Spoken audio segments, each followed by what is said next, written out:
O sea, hay que empezar a pasar la estafeta. Y yo sé que muchos productores que tienen asistentes desde hace mucho tiempo han pasado la estafeta, pero que todavía no son titulares de una serie, ¿no? Creo que eso también hace falta, que estas personas que llevan ya tiempo trabajando puedan verdaderamente asumir la titularidad de una serie, porque aunque puedas saber la estructura de cómo trabajarlo, no es lo mismo que encabezarla, ¿no? Que proyectarla, que programarla, que ordenarla. O sea, se aprende también, pero eso es otro asunto. Ella es Pilar Muñoz, es productora aquí en Radio Educación. Creo que la radio no debe morir, no dejemos de ser creativos, sigamos siendo creativos, locos, ¿no? El no ya lo llevamos, podemos hacer 1000 cosas y también dar paso a la siguiente generación. Eso es lo que nos hace falta, darle paso a los siguientes. Radio debe seguir cumpliendo otros 100 años. Y él es Mario Ledesma, también productor aquí en radio. Mario forma parte de Radio Educación desde 1991, mientras que Pili llegó a la estación en la década de los 80. Como escucharon, ambos tienen la misma inquietud. Los locutores, productores, redactores y demás creativos que han construido Radio Educación desde la década de los 70, cuando la estación inició su nueva etapa, deben darle paso a una nueva generación. No es precisamente un asunto sin resolver o una idea al aire. Desde siempre se han incorporado a Radio Educación diversos talentos. Ellos han aprendido el oficio de la radio de la mano de productores y demás creadores consagrados. Hay una nueva generación de creativos y operativos radiofónicos que llegó a partir del año 2000 y han refrescado, de alguna forma, la manera de hacer radio. Yo soy Roberto Nájera. Y yo, Angélica Cortés. Bienvenidos.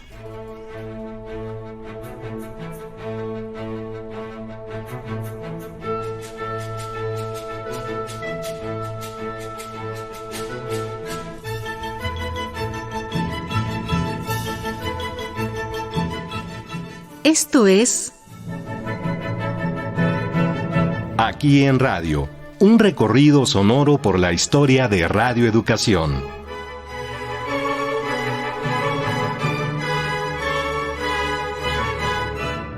Capítulo 6. Generación del cambio. ¿Cómo se convierte una persona en parte del equipo de Radio Educación? Primero, algunos suelen conocer la estación gracias a sus profesores, que son parte de nuestra audiencia. Otros la conocen porque algún miembro de su familia la sintoniza. Muchos de los creativos, ingenieros y locutores consagrados de Radio Educación llegaron aquí al final de sus estudios en la universidad, cuando tienen que cumplir con un requisito escolar. Yo llegué a hacer mi servicio social. Ingresé a Radio Educación haciendo mi servicio social. También haciendo el servicio social. Yo llegué a hacer servicio social aquí a Radio Educación. El servicio social es una práctica temporal que todo estudiante universitario debe realizar. Se trata de aplicar, en beneficio de la sociedad, los conocimientos que adquirió mientras cursó sus estudios a nivel licenciatura. Cuando alguno de ellos llega aquí, a Radio Educación, comienzan a trabajar con un productor o ingeniero o programador musical, quien se convierte en una especie de mentor. Pero hay personas que reciben esa mentoría mucho tiempo antes de pisar esta estación. A veces los primeros mentores de la radio están en casa. Que lo cuente ella. Bueno, mi nombre es Edith Rojas Gutiérrez. En 2014 llegó a Radio Educación haciendo el servicio social con la maestra productora Graciela Ramírez Romero. Y primeramente debo de mencionar que pues mi primer mentora fue mi abuelita Isabel, que lo agradezco por haberme introducido a este mundo tan mágico que es la sonoridad. Doña Isabel, la abuelita de Edith, es una radioescucha apasionada, tanto que tenía prendido el radio todo el día. Por eso su nieta empezó a escuchar programas, canciones, comentarios, jingles y demás producciones radiofónicas casi desde que estaba en el vientre de su madre.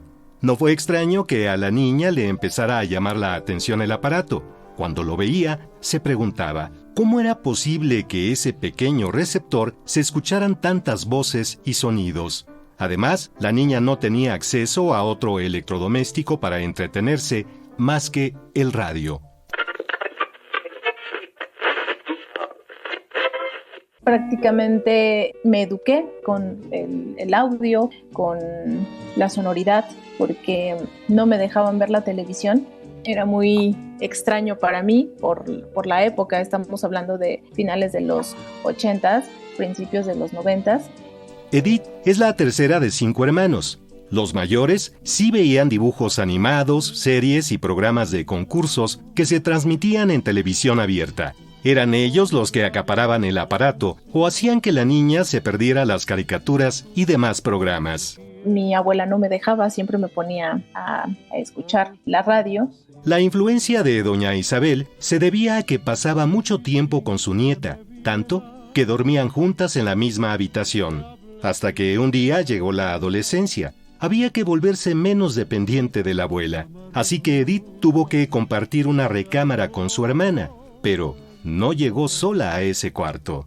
Mi papá llegó un día a regalarme un radio muy pequeñito, que incluso ese radio también podía reproducir cassettes. Se los juro que la radio fue mi almohada, ¿no? Casi me acostaba ahí como almohada la radio, y todavía me tocó de cosas que me interesaban, programas que salían, música que me gustaba, pues era de estar grabando con ese cassette, borra y graba.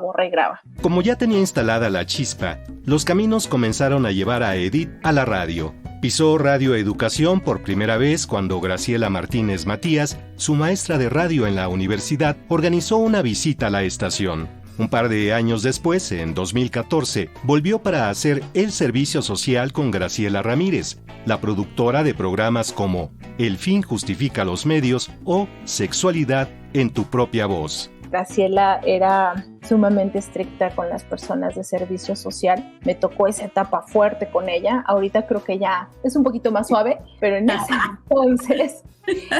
entonces la verdad eran unas regañizas que bueno, había veces que las cosas las hacíamos como ya con el temor de, híjole, vamos a regarla, ¿no? Pero bueno, eso también da para que nosotros pongamos a prueba nuestras actitudes, nuestras aptitudes y pues definamos si realmente nos queremos dedicar a este mundo de la radio, porque pues no es tan fácil, ¿no?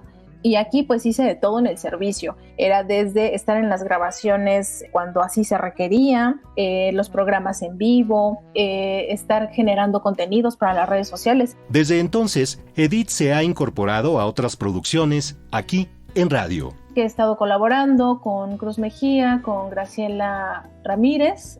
Y ahora llevo poco tiempo también que me acabo de integrar al equipo de Son para Leer con el Fondo de Cultura Económica y que es una producción que dejan a cargo de Cruz Mejía. Entonces, pues bueno, estoy en varias series de diferentes temáticas, tanto, por ejemplo, Periodismo Hoy, que es un programa de periodismo, Sexualidad en tu propia voz, que ahora ya es Mujeres. Después Son para Leer, que les acabo de mencionar, Quien Canta. Estoy contenta, me siento satisfecha con lo que he logrado hasta el momento aquí en Radio Educación. Me ha dado para mucho en cuestiones personales y laborales.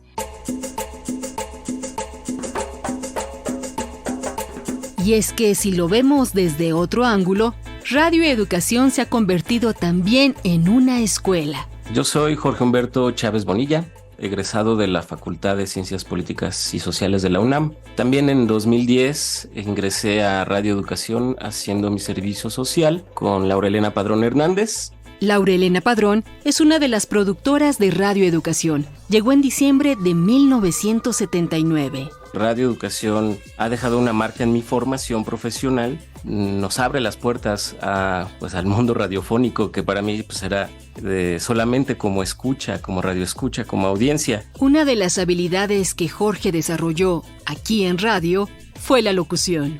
Yo recuerdo mi primera vez que entré a cabina a grabar una cápsula, yo me moría del miedo, ¿no? Entonces, pues de la mano de Laura también pude trabajar esa parte. Pero había un detalle que Jorge debía superar. Debo decir, a mí no me gustaba mi voz. Yo escuchaba mi voz y decía guácala, pero lo trabajé con ella de la mano y finalmente acepté que esa voz es parte de mi persona, ¿no? Es como mi huella digital también. Pero lo que más entusiasmaba a Jorge era la posibilidad de llevar a cabo algún proyecto radiofónico que trajera en mente. Y comenzamos a proponer ideas, que lo más sorprendente era cuando nos llegaba el correo que nos decía: felicidades, tu proyecto ha sido aprobado para el siguiente paso, que era la realización del programa piloto. Y muchos se quedaron hasta esa etapa. Pero un día... En uno de estos proyectos yo propuse transmisión streaming, que en esos años yo recuerdo que estaba muy en auge en otras emisoras, ya de grupos radiofónicos particulares y principalmente, ¿no? Era que ponían una camarita en la cabina, nada más, ¿no? Para que la audiencia acompañara a la locución, al locutor, etcétera, ¿no? Jorge propuso que esta transmisión se realizara en Sonidos Alterados, un programa al que se invitaba a músicos jóvenes emergentes. Se les hacía una entrevista y tocaban en vivo. La idea causó un poco de ruido porque hubo voces que cuestionaban el uso de una cámara en la radio. Eso era para la televisión, pero resultaba atractivo para la audiencia mirar al grupo invitado en acción. Esta serie tuvo 2 temporadas. Finalmente nos dimos cuenta que gustó, terminó gustando, se nos apoyó en la emisora con equipo y cuando terminó esa serie yo estaba muy contento porque dije, finalmente pude ver mis ideas hechas realidad. Y esas habilidades, es decir, concretar un proyecto con todo lo que implica, generar la idea, aterrizar el concepto y llegar a los objetivos, se volvió parte de todo el trabajo de Jorge. Y todo este proceso que requiere un proyecto radiofónico me ha acompañado, híjole, yo creo que hasta el día de hoy, porque a pesar de que ya no me encuentro físicamente en la emisora, sigo colaborando de manera externa. Llevo conmigo esta receta, ¿no? Estos pasos a seguir para que no solo en proyectos radiofónicos, sino en otro tipo de proyectos audiovisuales, que es mi especialidad, en otras instituciones, pues me han salvado la vida, ¿no? Pues esa recetita me ha ayudado demasiado, ¿no? A veces cuesta poco ingresar al equipo de trabajo de Radio Educación, pero no es por la gente que ya trabaja aquí en radio, sino por circunstancias que rebasan lo cotidiano, como una pandemia. Mi nombre es Jocelyn Vega. Cuando llegué aquí a radio era cuando estaba acabando la pandemia. La pandemia por COVID-19. En México, se levantó la cuarentena el 10 de octubre de 2022, luego de poco más de 2 largos años. Aún así, varios lugares siguieron aplicando algunas medidas para prevenir el contagio, como limitar el acceso. Y llegué y traté muchas veces de entrar a hablar con alguien para hacer el servicio. El servicio social, por supuesto. Y no me dejaban.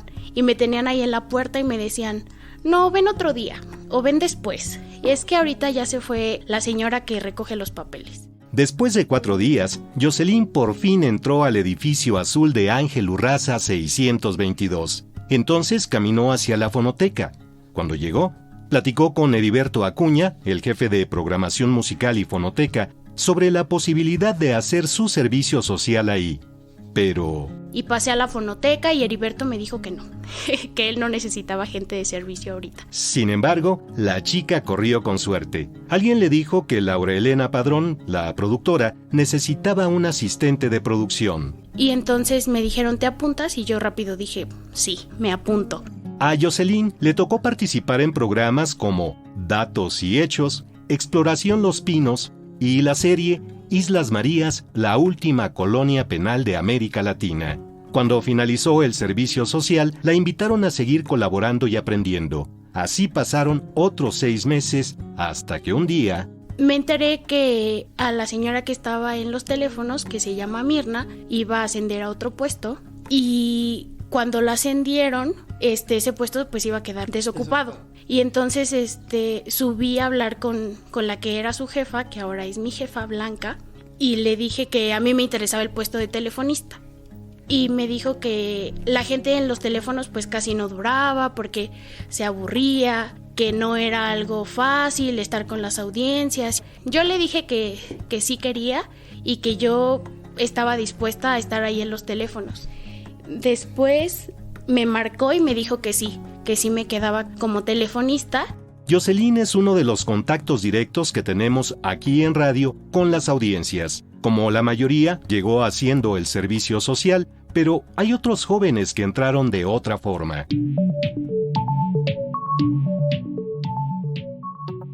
Yo soy Óscar Solís. Habré llegado a Radio Educación, no sé, hace como entre 9 y 10 años. Yo llegué por invitación de Gustavo González Sánchez. Él fue el anterior musicalizador en Sex Pro Voz, en la etapa donde hacían con los chicos de secundaria el trabajo. En ese momento, la serie Sex Pro Voz, Sexualidad en tu propia voz, reunía en cabina a estudiantes de secundaria que planteaban sus inquietudes a especialistas en sexualidad. El programa actualmente vive una nueva etapa y está dirigido a mujeres.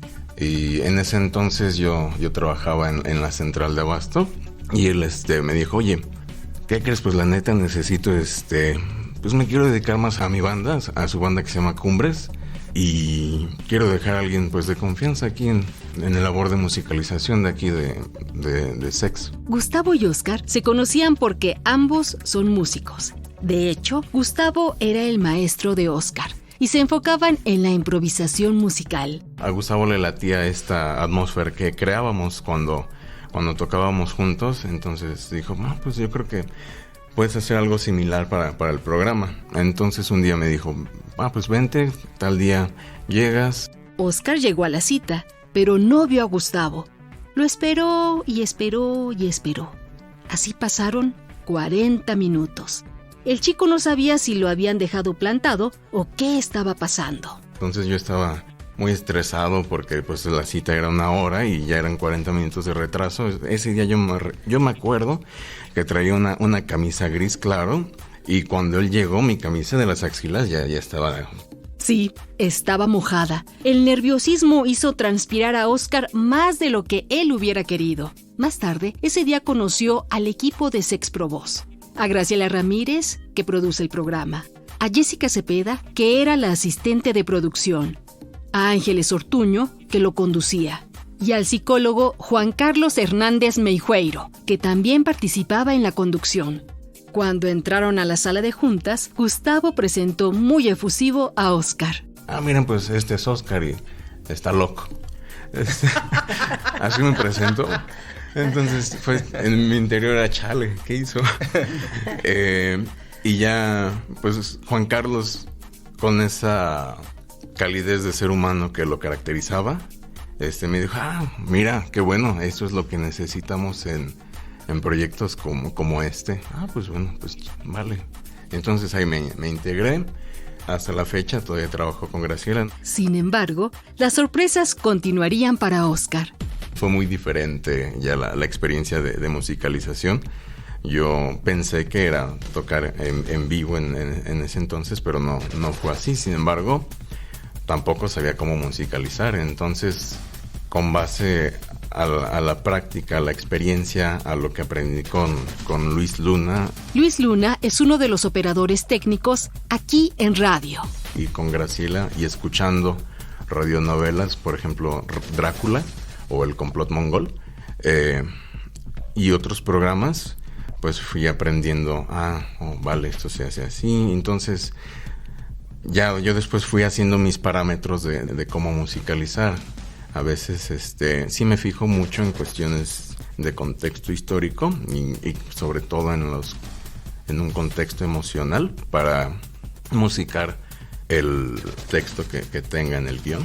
Y son como 2 factores importantes para mí, tanto lo histórico, que sea congruente a la época, pero claro, buscar algo con la emoción correspondiente. Hace 5 años, Óscar hizo el examen para ingresar a la fonoteca. Y aunque tuvo algunas dificultades, finalmente lo aprobó. En esa gran bodega que guarda sonidos, Óscar se pierde buscando y encontrando tesoros hechos música. Pero, por ejemplo, la colección de arte sonoro es súper interesante. Es una lástima que sea tan chiquita porque cabe en tus manos así toda la colección. ¿Qué hay ahí? Ahí hay un disco maravilloso que no han devuelto desde hace como 2 años. Es de música electroacústica. Ahí encuentras cosas de la primera década del siglo pasado, en grabaciones propias de esa época, bastante interesantes.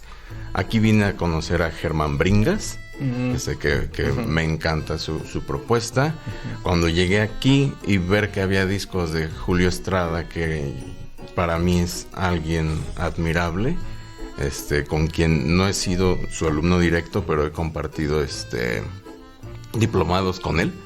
Es una persona brillante, y ver que su música la podía tocar aquí y que él de alguna manera había caminado por aquí, para mí era wow, aquí estaba Julio. Y también de otras cosas Podríamos hablar por horas con Óscar sobre la música que ha descubierto en la fonoteca de Radio Educación, una cámara secreta que cuenta con más de 13,000 discos compactos. Pero el acervo es mucho más amplio. Hay colecciones en cinta de carrete abierto, en discos LP, discos de 45 y 78 revoluciones por minuto. Hay DATs, cassettes, en fin, es el paraíso de los melómanos. Tomaría más de una vida escuchar todo lo que hay ahí. Y así como Óscar llegó a Radio Educación por la invitación de su maestro de música, esta locutora lo hizo por un encuentro afortunado. Soy Natalia Luna, llevo 14, casi 15 años en Radio Educación, ingresé en el 2009 y fue también una oportunidad y casualidad muy linda porque yo conocí a Juan Pablo en un concierto. Natalia habla de Juan Pablo Bravo, uno de los colaboradores jóvenes aquí en radio, que falleció en 2012. Estábamos platicando en qué estábamos estudiando y me dijo, oye, nosotros vamos a hacer un programa dedicado a jóvenes, ¿por qué no nos echas la mano con alguna de las voces? Ya no tuvimos oportunidad de hacer los castings. Yo le decía, no, ¿cómo crees? Yo todavía ni siquiera he salido de la carrera. Y me dijo, ven, anda y haz la prueba. Natalia fue a realizar la prueba de locución. ¿Qué podía perder? Mientras esperaba en uno de los sillones del lobby del edificio de Radio Educación, María Felicitas Vázquez Nava, una de las productoras de la estación, pasó por ahí. Cuando vio a la muchacha sola, se sentó a su lado y le hizo la plática para que no se aburriera. Y empezamos a hablar de varios temas y de repente me dijo, muy bien, preséntate tal día. Yo dije, ¿cómo? ¿Esta fue la entrevista? Y entonces así empezamos a trabajar juntos con imágenes sonurbanas, junto con Rodrigo Nájera también. Y fue una serie que hablaba sobre las distintas, en ese momento lo planteábamos como tribus urbanas que se conservaban en la Ciudad de México y de la cual eran parte muchísimos jóvenes. Un par de años después, llegó la oportunidad de aplicar examen para convertirse en locutora de cabina. Y aprobó. De inmediato comenzó a cubrir turnos de locución. Al principio solo hacía los de madrugada, los de los fines de semana, los castigados pues al principio. Y vaya, también fue parte importante de mi formación, de estar hablando directamente con las audiencias. Natalia también ha participado como locutora en la señal de Radio Educación por onda corta, cuando se hacían transmisiones en inglés y en español. Actualmente participa en diversos programas aquí en radio con temáticas diferentes y trabaja con la mayoría de los productores. Lo cual nos enseña muchísimo las distintas maneras de trabajar, de hacer compañerismo, de hacer comunidad. Sí, el trabajo en la radio es apasionante y lleno de aprendizajes. Sin embargo, estos productores, locutores, musicalizadores y demás personas que forman parte de la nueva generación de trabajadores de Radio Educación enfrentan complicaciones que la estación arrastra desde hace tiempo. ¿Se acuerdan de Edith, la chica a quien su abuelita le inculcó el amor por la radio? Ella nos cuenta. Y no recuerdo en qué momento también recibo la propuesta del productor Mario Ledesma, que igual en ese entonces estaba buscando asistencia, pero por cuestiones administrativas, porque déjenme contarles que para que yo formalmente cobrara en radio pasó mucho tiempo, o sea, entré en el 2015, pero pasó mucho tiempo para que pudiera cobrar y me pudieran dar un contrato como PSP. PSP. prestadores de servicios profesionales, o sea, una persona que presta un servicio específico a otra o a una empresa a cambio de un pago. Y eso fue una de las limitantes o obstáculo que ya no me permitió también poder involucrarme en las producciones de Mario Ledesma. Pues mira, la verdad es que todos los trabajadores de servicios profesionales estamos en la cuerda floja, porque pues la verdad todos estamos cada año batallando para ser contratados. Ella es Estrella Coral, también es una de las asistentes de producción. ¿Por qué? Porque no creamos ningún tipo de derecho o responsabilidad tanto del contratante, que en este caso Radio Educación, como nosotros como servidores de servicios profesionales. Entonces esto la verdad sí es algo que deberían de tener presente las autoridades y más allá de las autoridades, pero lamentablemente ya a nivel de gobernación, a nivel de mandatarios, yo creo que no valoran a la estación como la pionera, la radio cultural, la primera radio cultural de México. Hacer el cambio generacional, es decir, que los más jóvenes ocupen plazas laborales, cambiaría de algún modo esta situación. Sin embargo, es más complejo de lo que uno piensa. Esta es una conversación al respecto entre la productora Laurelena Padrón y Jesús Alejo Santiago, actual director de Radio Educación. Pero el asunto es el bajísimo salario. Esto, lo de las pensiones, ese es uno de los temas que impide que haya un cambio generacional, ¿no? Porque podrá llegar una administración y quererlo hacer, pero la verdad es que ha sido muy complejo. Y es comprensible, es comprensible. También a mi entrada fue uno de los temas que empezamos a ver, pero en esta época tan complicada en el asunto de los recursos, es que siempre es como el tema, ¿cómo vas ante Hacienda y le pides el doble de tu presupuesto para hacer este tipo de procesos? Es muy, muy difícil.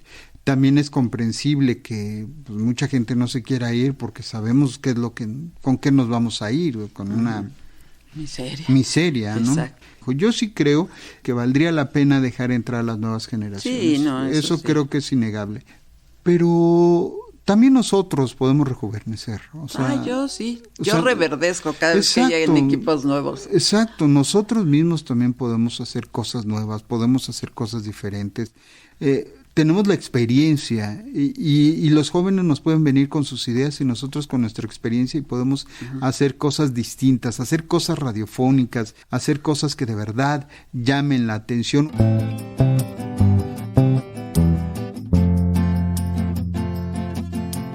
Y es que no hablamos de cualquier estación de radio. Radio Educación es una generadora de contenidos a nivel nacional y nos escuchan internacionalmente.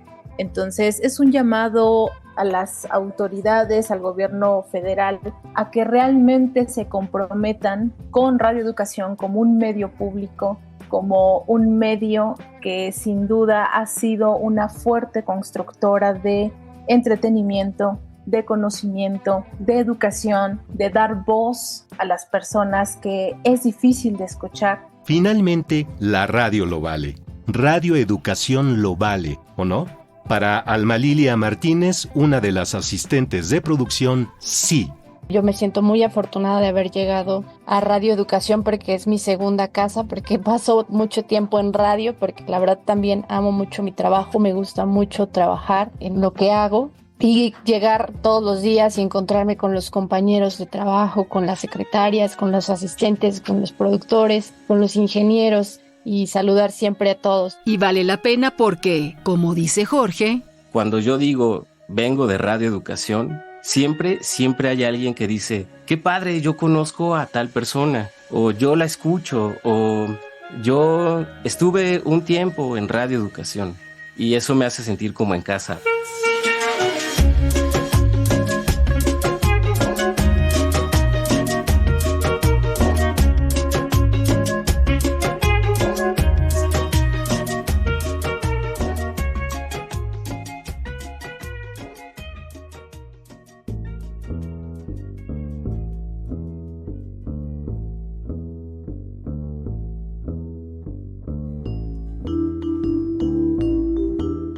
Esto fue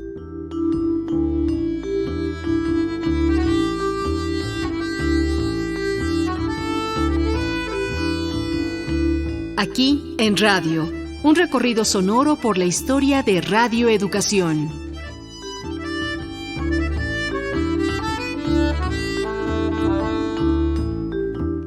La Radio Centenaria.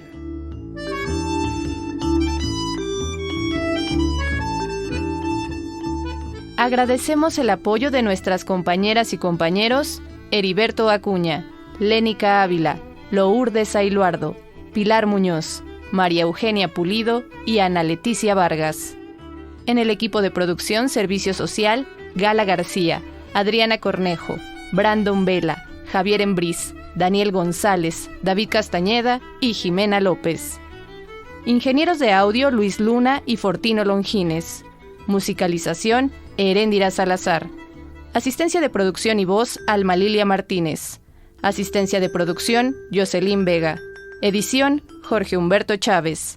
Conducción Angélica Cortés y Roberto Nájera. Guión e investigación Memo Bautista. Producción y coordinación general Laura Elena Padrón.